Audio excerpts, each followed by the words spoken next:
Panorama group, जो सोचता है वो करता है। आपके अपने सपनों का आशियाना। नमस्कार, मेरा नाम ज्ञानेश्वर है और आपने देखना शुरू किया है लाइव चित्र। देखिए, पहले चरण की वोटिंग में अब 12 घंटे से भी कम बचे हैं जब वोटिंग शुरू होगी 121 विधानसभा क्षेत्रों में। और कल भी हम लोगों ने कहा था कि बहुत कुछ बदलना है इन 12 घंटों में और जो अगले 24 घंटे। तो देखिए, अब तो 12 घंटे से कम बचे हैं।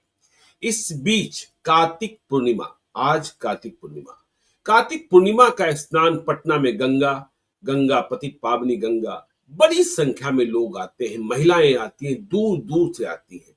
हमने देखा कि रांची से भी महिलाएं आई हुई थी। खैर, रांची की महिलाओं के मत को हम छोड़ दें, हम बिहार की महिलाओं की बात करें, गांव से अधिक महिलाएं आई। तो हमने अपनी टीम से कहा था, लाइव सिटीज की टीम से, कि आप जाइए गंगा किनारे और उनसे बात कीजिए, महिलाओं से। और बिहार का असली मूड क्या है, महिलाओं का मन क्या है, क्योंकि इससे बड़ा मौका नहीं मिलेगा जिसमें आपको कई जिलों की महिलाएं बड़ी संख्या में देखने को मिल जाएगी। तो देखिए अजीत जी, निष्कर्ष तो वही है जिधर हम लोग बढ़ रहे थे।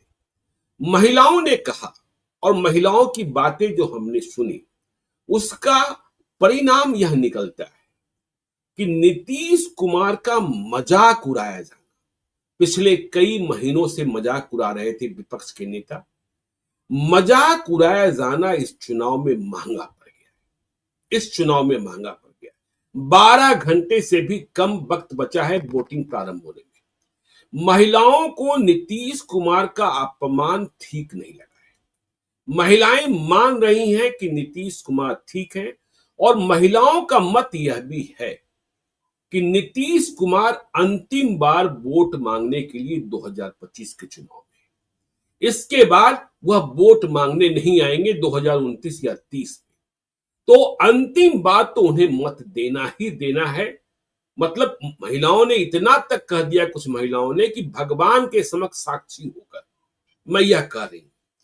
और देखिए, यह बात भी सही है कि तेजस्वी यादव ने जो 10,000 के बदले 30,000 की बात कह दी है कि 14 जनवरी को यदि सरकार बनी तो जो महागठबंधन का आधार वोट है, उनके महिला वर्ग में इस बात को पहुंचाने की तेज कोशिश की जा रही है। हम लोगों ने कल भी चर्चा की थी, 10,000 की 30,000। और देखिए, 24 घंटे का ऑपरेशन, चुनाव में हर पल एक ऑपरेशन चल रहा है, कहीं भारी मन से, कहीं कुछ दूसरे मन से। आपने देखा कि किस तरीके से मुकेश सहनी ने अपने भाई को गौरा बोराम के चुनाव से बाहर कर दिया। क्यों बाहर किया, किन परिस्थितियों में बाहर करना पड़ा। 1 घंटा पहले तक तेजस्वी यादव साथ थे, सुबह में वीडियो संदेश जारी हुआ था और इसके बाद पूरे बिहार में संदेशा क्या गया। देखिए, किसी अजित सहनी और किसी ज्ञानेश्वर सहनी के लिए नहीं हटे संतोष सहनी, अफजल अली खान के लिए हटे हैं और भाजपा ने पूरे बिहार में यह बात पहुंचा दी। फिर आज देखिए क्या हुआ सुबह सुबह, कि मुंगेर में जनसुराज के प्रत्याशी संजय कुमार सिंह जो चुनाव लड़ रहे थे, वहां बीजेपी ने अपना उम्मीदवार बदला था और लग रहा था कि त्रिकोणीय लड़ाई में वहां राजद के अविनाश कुमार विद्यार्थी एलियस मुकेश यादव चुनाव जीत जाएंगे। तो आज जनसुराज के प्रत्याशी को क्या किया क्या नहीं किया, प्रशांत किशोर कह सकते हैं खरीद लिया गया, दूसरे कहेंगे कि वह भारत माता की जय बोलने आ गए। तो संजय कुमार सिंह मैदान से बाहर हो गए। तो सोचिए कितना माइन्यूट ऑपरेशन एक एक विधानसभा क्षेत्रों के लिए बीजेपी का चल रहा है। प्रशांत किशोर स्वयं भी आज अपने गांव कुनार पहुंचे थे, करगहर विधानसभा क्षेत्र में बहुत स्वागत हुआ है। और 121 विधानसभा क्षेत्र बहुत ही महत्वपूर्ण है, महत्वपूर्ण एनडीए के लिए भी है और महत्वपूर्ण महागठबंधन के लिए भी है, महत्वपूर्ण प्रशांत किशोर के लिए भी है। तो हम बात वहीं से शुरू करते हैं कि देखिए, ऐसा लग रहा है कि नीतीश कुमार ही केंद्र में है। फिर से हम करें, एनडीए के बाकी जितने घटक दल हैं या बाकी जितने नेता हैं, वह नीतीश कुमार के केंद्र की परिधि में है, केंद्र में नहीं है। तो नीतीश का मजाक उड़ाया जाना महंगा पड़ गया विपक्ष को कि वे यह नहीं है, वह ऐसा नहीं कर सकते, वैसा नहीं कर सकते। आगे अजीत जी अब आप। देखिए ज्ञानेश्वर जी, हम लोग बहुत पहले से, बहुत दिनों से ये बात कह रहे हैं कि नीतीश कुमार के प्रति जो सद्भाव है और जो आखिरी चुनाव मान करके जो उनके प्रति एक भावना लोगों के मन में उमड़ी है, वो हम लोग पूर्वांचल से, सीमांचल से एक रिपोर्ट आई थी, हम लोगों ने चर्चा की थी कि लोग देव पुरुष की तरह मान रहे हैं, वैसी तुलना हो रही है। और हमने वो वीडियो भी देखा जहां एक लड़की कह रही है कि नेता नहीं पिता है।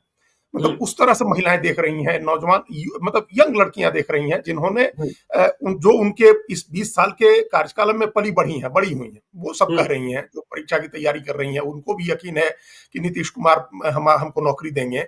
जो महिलाएं उम्रदराज हैं, 60 साल से ज्यादा हैं, उनको का लग रहा है कि नीतीश कुमार उनकी पेंशन बढ़ा करके उनको पैसे दे रहे हैं। जो काम करने की उम्र में है, उनको लग रहा है कि नीतीश कुमार उद्यम करने के लिए उनको पैसे दे रहे हैं। तो किसी न किसी तरह से ये मैसेज है कि नीतीश कुमार उनको सशक्त बना रहे हैं। और ये हम लोग कितने दिनों से ये बात कर रहे हैं कि वन ऑफ स्कीम नहीं है पैसा देना।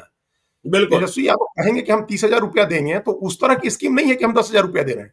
ये वन ऑफ स्कीम नहीं है। इस बात को, इस फर्क को समझना चाहिए है कि ये नीतीश कुमार उस महिला को पैसा दे रहे हैं, उस उद्यमी को, उस युवती को पैसा दे रहे हैं जो उनकी दी गई साइकिल पर चढ़ के स्कूल गई है। जी। तो वो कनेक्ट तेजस्वी यादव का 30,000 रुपया नहीं जोड़ सकता है। इसमें कोई डाउट नहीं है। देखिए, आपने ठीक कहा कि वो रिजोनेट कर रहा है उस वर्ग में जो ऑलरेडी उसका कमिटेड आधार वोट है, इंडिया ब्लॉक या आरजेडी का जो कमिटेड आधार वोट है जातीय आधार पर, उसमें वो मैसेज पहुंच जाएगा या पहुंचाने की कोशिश हो रही है।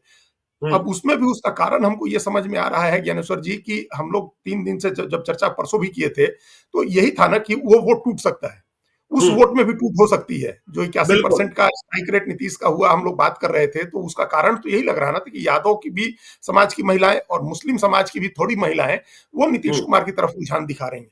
तो हो सकता है कि ये तेजस्वी यादव का दाव नीतीश कुमार या एनडीए का वोट तोड़ने से ज्यादा अपने वोट को कंसोलिडेट करने के लिए हो, कि हमारा आरजेडी और का जो वोट आधार है वो कंसोलिडेट हो, उसमें से लोग नहीं टूटे, उसको तो कम से कम भरोसा दिला दें। उसको भरोसा दिलाना अपेक्षाकृत आसान है ज्ञानेश्वर जी, क्योंकि एक तो वो उस समूह से बंधी हुई है, जातीय एक खूंटे से बंधी हुई है, उस जातीय समीकरण की वजह से या लोकल सोशल कॉन्फ्लिक्ट की वजह से, तो वो उसको एड्रेस कर रहे थे। लेकिन उसके अलावा जो, जैसा आपने कहा कि नीतीश कुमार केंद्र हो गए हैं, धुरी बन गए हैं चुनाव की, उसको आप पिछले 3 दिन में अपोजिशन के नेताओं के बयान उठा करके देखिए। बाकी लोगों को छोड़, जो एनडीए वाले हैं उनकी छोड़ दीजिए, इंडिया ब्लॉक के नेताओं के बयान सुनिए। खड़गे जी को कितनी पीड़ा हो रही थी कि नीतीश कुमार को ये लोग मुख्यमंत्री नहीं बनाएंगे। भाई, तो आपको क्यों तकलीफ हो रही? तो अच्छी बात है, नहीं बनाएंगे तो आपके लिए अच्छा है। लेकिन वो कह रहे हैं कि नहीं बनाएंगे, इसका मतलब कि एनडीए जीत रहा है, वोट मत दीजिए नीतीश कुमार के नाम पर, ये लोग हो सकता है नीतीश कुमार को सीएम नहीं बनाए। यही बात राहुल गांधी कह रहे हैं, यही बात प्रियंका गांधी वाड्रा कह रही हैं, और राबड़ी देवी तो उसे एक कदम आगे बढ़ गई। जब उनसे कल पत्रकारों ने पूछा, तो किसी पत्रकार ने जवाब एक्सपेक्ट नहीं किया था कि राबड़ी देवी ये जवाब देंगी। राबड़ी देवी तो पहले बहुत तरह के जब बयान दे चुकी हैं नीतीश कुमार को लेकर के, बहुत कई अपमानजनक बयान भी रहे हैं उनके। लेकिन कल जब उनसे पूछा कि नीतीश कुमार की सेहत के बारे में, तो राबड़ी देवी ने कहा कि हम तो चाहेंगे कि वो स्वस्थ रहें और अपनी पार्टी का खूब अच्छे से प्रचार करें, हम लोग कोई दुश्मन थोड़े हैं, दूसरा लोग दुश्मन बना देता है।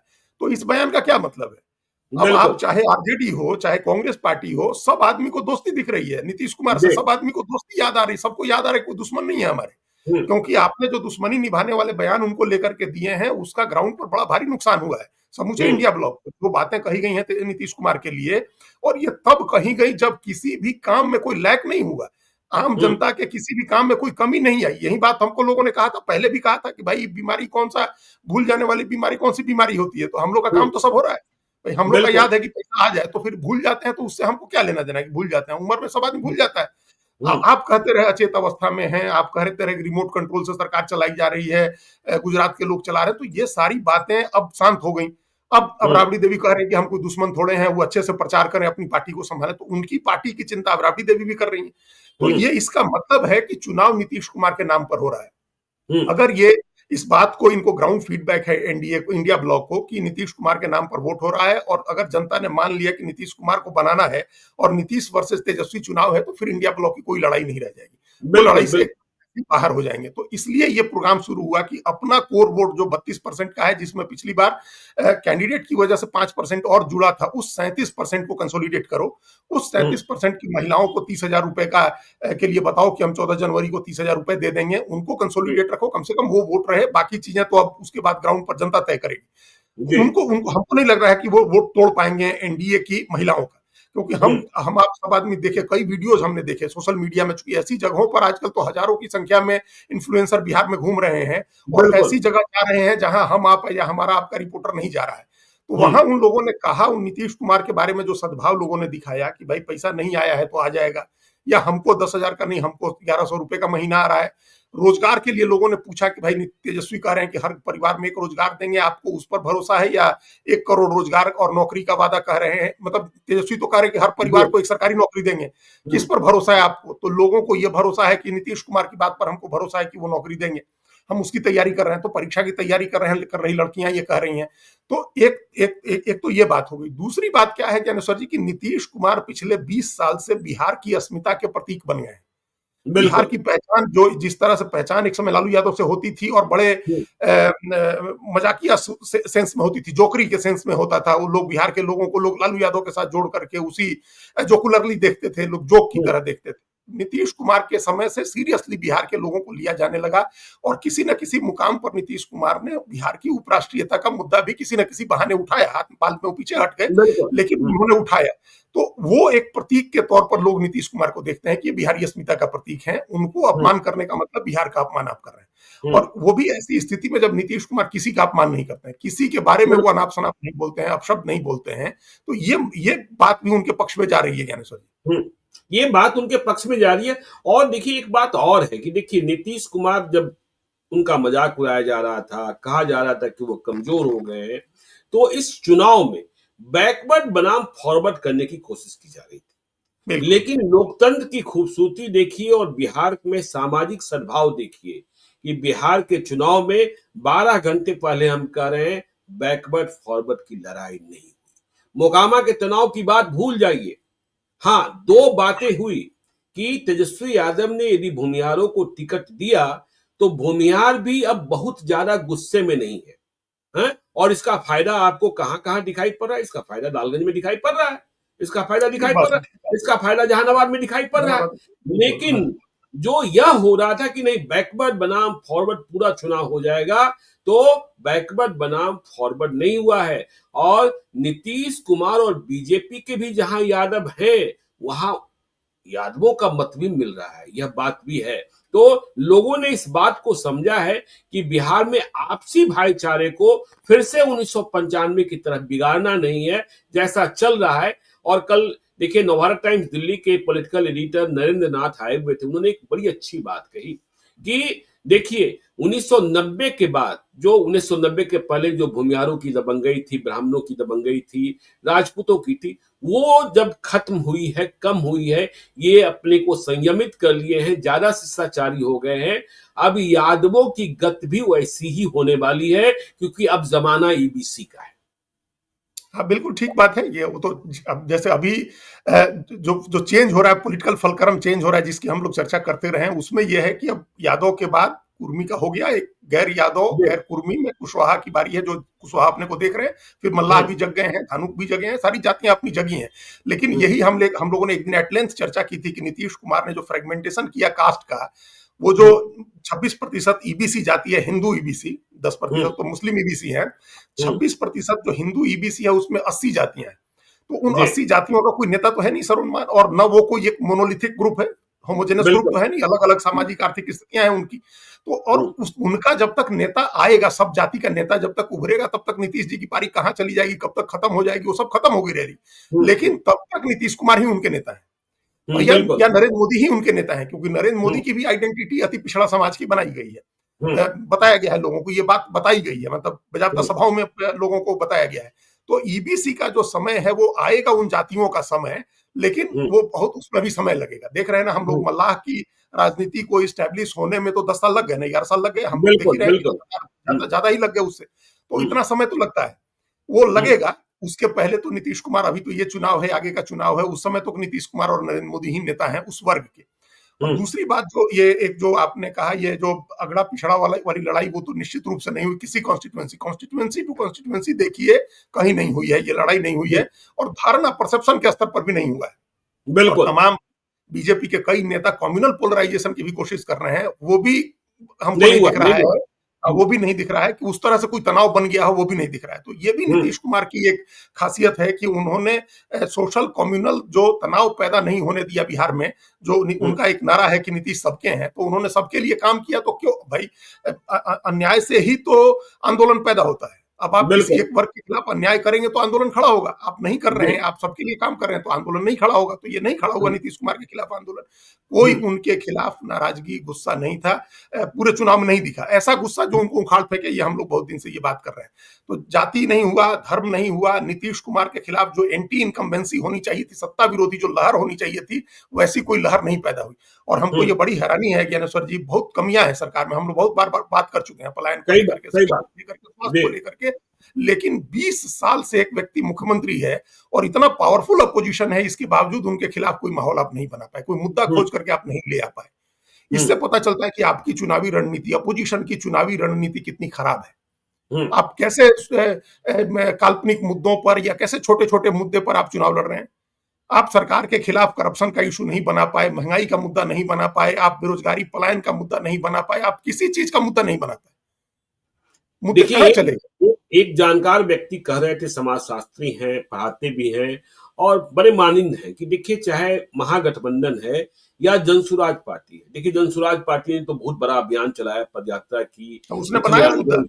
हाँ हाँ, मुद्दा बनाया। उनका जो विचार था, उन्होंने कहा कि यदि पिछले 5 वर्षों में महागठबंधन राजद ने या फिर जनसुराज ने पिछले 3 वर्षों में हर एक प्रखंड कार्यालय में और अंचल कार्यालय में अपने 5 ईमानदार लोगों को लोगों की सहायता करने के लिए तैनात कर दिया होता, तो देखिए बिहार में भ्रष्टाचार भी कम हो जाता और ग्रास रूट पर यह बात जाती कि देखिए आरजेडी वाले या जनसुराज वाले भ्रष्टाचार रोकने के लिए और जो आम लोगों की मदद है, जिससे परेशानी होती है, जिसके कारण परेशानी होती है प्रखंड कार्यालय, अंचल कार्यालय में, उस भ्रष्टाचार को खत्म कर आम लोगों की मदद कर काम करा रहे, तो बड़ा आंदोलन खड़ा हो गया होता।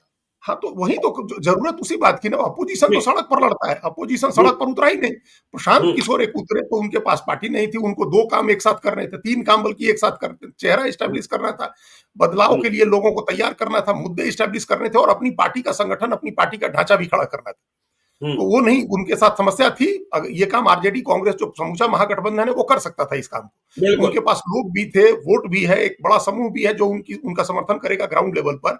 लेकिन उन्होंने नहीं किया, कोई मुद्दा नहीं उठाया, कोई जो आम आदमी से जुड़ा हुआ मुद्दा है वो नहीं उठाया। तो आम आदमी को भी लग गया कि भाई वो मुद्दे नहीं है, इनके लिए भी मुद्दे नहीं है वो।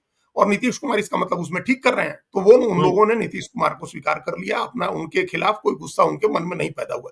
क्योंकि अब जनता अपने से नाराज नहीं होती है, उसकी तकलीफें भी उसको बतानी होती है। लोगों को फुर्सत नहीं होती है बहुत ज्यादा अपनी ही तकलीफों के बारे में सोचने के लिए। वो उनको कोई ना कोई बताता है, कोई मसीहा आता है जो बताता है। लेकिन बिहार में कोई मसीहा नहीं आया बिहार के लोगों की अपनी तकलीफें बताने के लिए।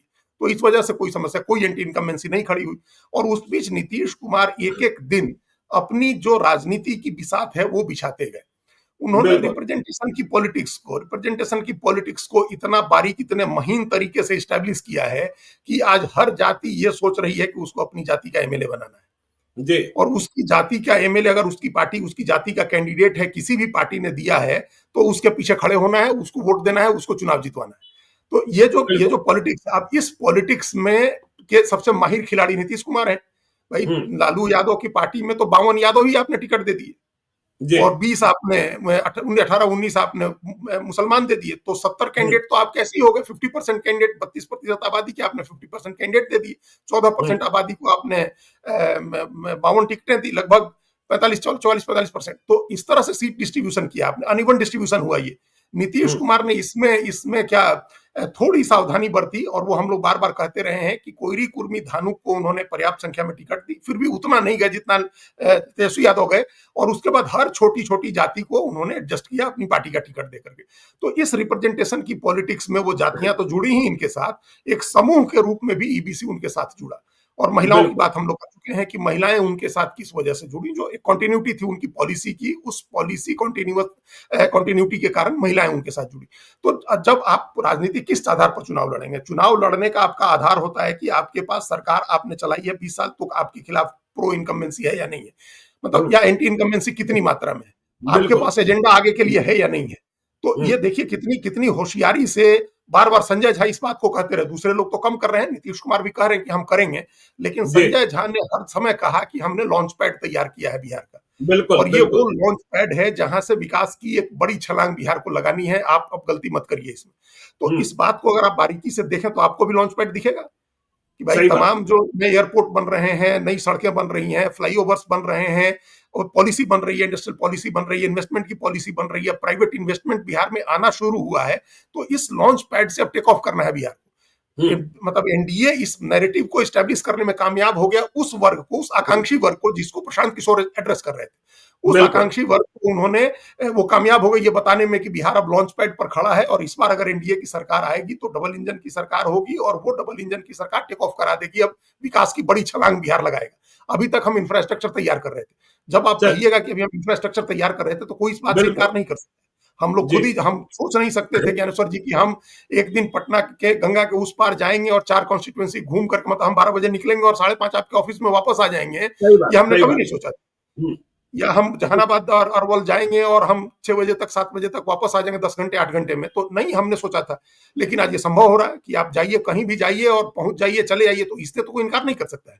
चलिए हार्डकोर पॉलिटिक्स की तरफ चलते हैं। पिछले 12 घंटे में गौरा बौराम में क्या हुआ? मुकेश सहनी ने अपने भाई, जिन्हें महागठबंधन का उम्मीदवार कह रहे थे तेजस्वी यादव भी, और वहां आरजेडी वाले भी पीछे नहीं हट रहे थे, तो संतोष सहनी को चुनाव मैदान से बाहर कर लिया मुकेश सहनी ने।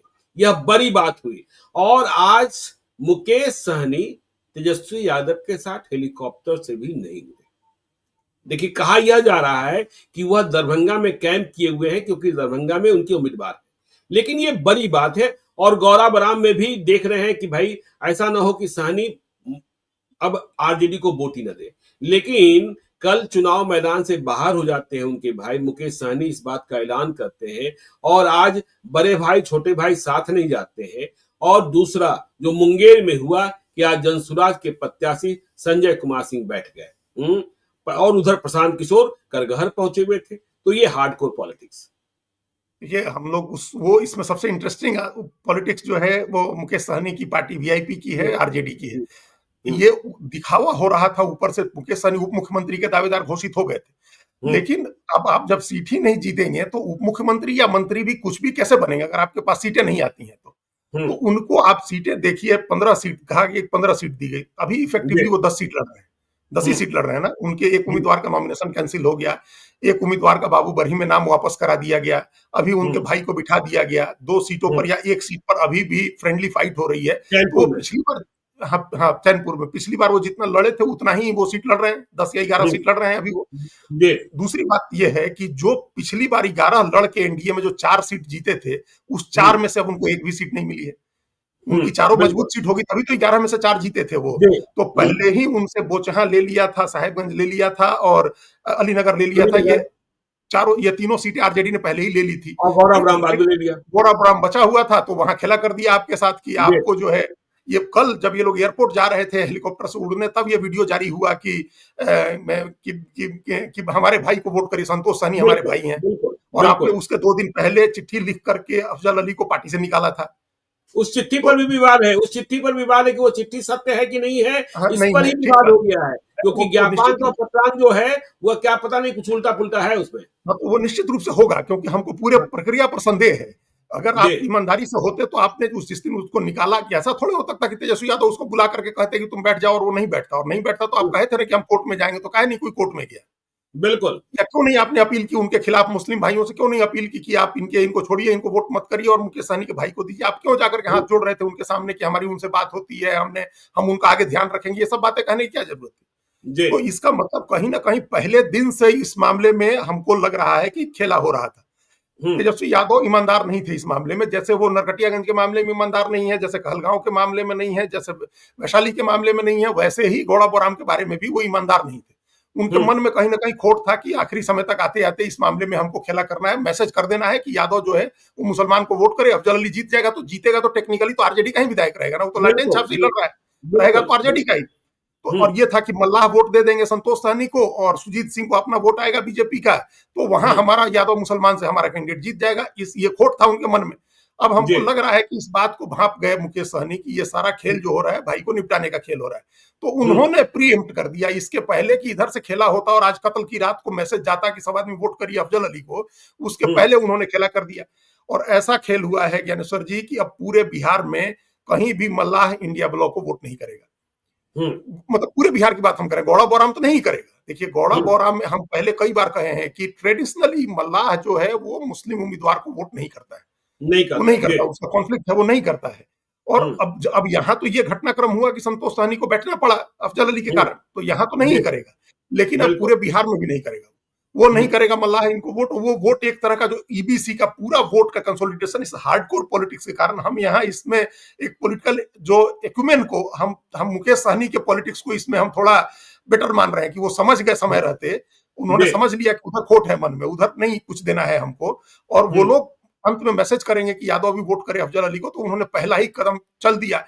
वहां एक और बात है, आप जानते हैं उस बात को कि जो सुजीत सिंह लड़ रहे हैं वो इन्हीं की पार्टी के, उनकी पत्नी इन्हीं के मुकेश सहनी की पार्टी से चुनाव लड़ी थी, एमएलए थी, तो उनके साथ भी कोई वैर नहीं है, कोई दुश्मनी नहीं है। और उनके साथ बिल्कुल भी है। वीआईपी पार्टी के स्थापना काल में मददगार, कितने बड़े मददगार रहे वो आईआरएस रहते हुए, यह सबको पता है। और इनके लोग लगातार उनके संपर्क में थे सुजीत सिंह के।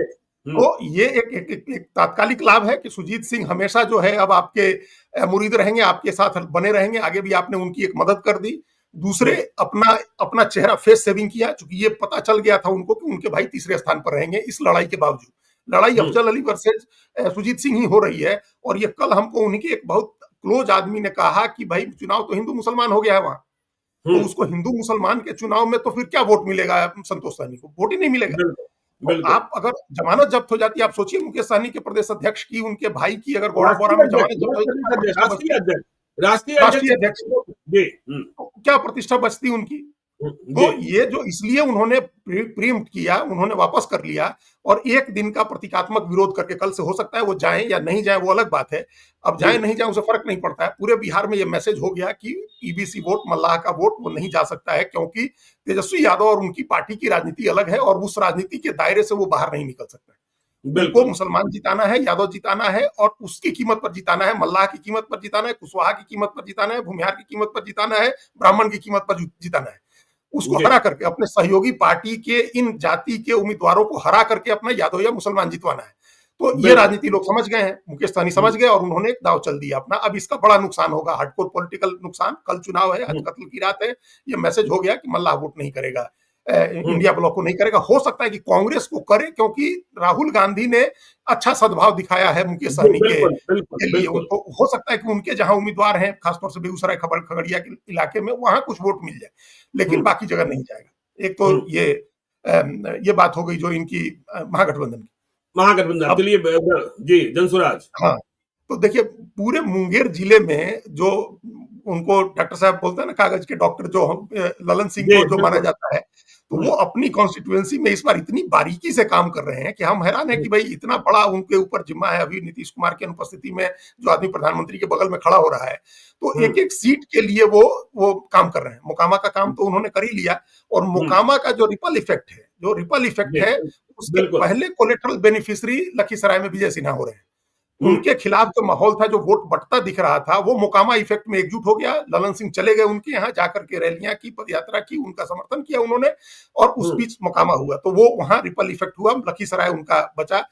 उनके लोगों का कहना था कि मुंगेर एक खतरे में फंसी हुई सीट है, जो आप भी कह रहे हैं कि ट्रायंगुलर फाइट में वहां नुकसान होने की आशंका थी, कि इस ट्रायंगुलर फाइट में कहीं वो जीत जाएगा आरजेडी का आदमी। तो वहां उन्होंने एक ऑपरेशन हो गया। ये निश्चित रूप से ये कोई सद्भाव नहीं है, कोई दया भाव नहीं है, कोई ऐसा नहीं है जिसके कि भाई आप कैसा कहे, थोड़े कह रहे हैं वो कि हम नीतियों से प्रभावित होकर के चले गए। वो उनके साथ बातचीत की गई, उनको क्या कहा गया, क्या उनको ऑफर किया गया, ये बात की बात है। लेकिन जो भी ऑफर किया गया, जो गॉडफादर फिल्म का डायलॉग है कि जो भी ऑफर किया गया उसको वो रिफ्यूज नहीं कर सके, वो ठुकरा नहीं सके उस ऑफर, तो फिर वो चले गए। तो ये अब 6 सीटें पूरे मुंगेर की, एक सीट वो हारे थे लोकसभा चुनाव में सिर्फ मोकामा, उसको ठीक किया। उसके अलावा तमाम, चाहे लखीसराय हो, सूरीगढ़ा हो, मुंगेर हो, जमालपुर हो, उन्होंने ठीक किया है। तो ये ऑपरेशन तो उस मुंगेर लोकसभा का हुआ। लेकिन अब प्रशांत किशोर के साथ भी एक, अब उनको भी अनुभव हो ही रहा है। ये अनुभव हो रहा है कि जो आपके साथ रहे हैं लोग, उनके भी कैसे मिट्टी के पांव हैं सब लोगों के, कैसे प्रलोभन में लोग आ जाते हैं। क्योंकि एक आइडियोलॉजी बेस्ड पार्टी नहीं है। आप आइडियोलॉजी कोई मतलब, एक होता है ना कि पोस्ट आइडियोलॉजी, जैसे पॉलिटिक्स भी अब पोस्ट आइडियोलॉजी हो गई है। लेकिन ना आप जात का कोई बांधने वाला गोंद आपके पास है, ना सत्ता की कोई गोंद आपके पास बांधने वाली है, ना आइडियोलॉजी की कोई गोंद बांधने वाली है। तो ऐसी मुश्किलें हो सकती हैं आपके साथ। और भी कई जगह हुई हैं, हम लोग देखे, कई जगह हो गई, कई जगह उनके उम्मीदवार चुनाव में बैठ गए। गोपालगंज में भी हम लोगों ने देखा, पटना में देखा, दानापुर में। तो ये कई जगह लोग उनके उम्मीदवार बैठे, ये इसी वजह से है। इसलिए अब उनके पास जो टाइम होगा चुनाव के बाद, ज्ञानेश्वर जी, आइडियोलॉजी बहुत जरूरी है, कास्ट का कैलकुलेशन, समीकरण भी बहुत जरूरी है।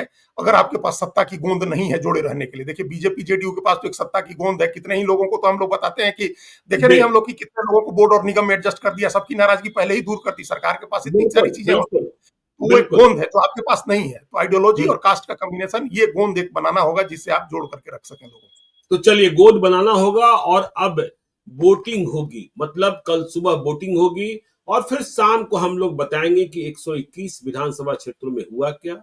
वोटिंग शांतिपूर्ण हो, वोट देने जरूर जाइए, यह मेरा अनुरोध है। मैं स्वयं भी वोट करने जाऊंगा, मेरे भी विधानसभा क्षेत्र में कल ही वोटिंग है।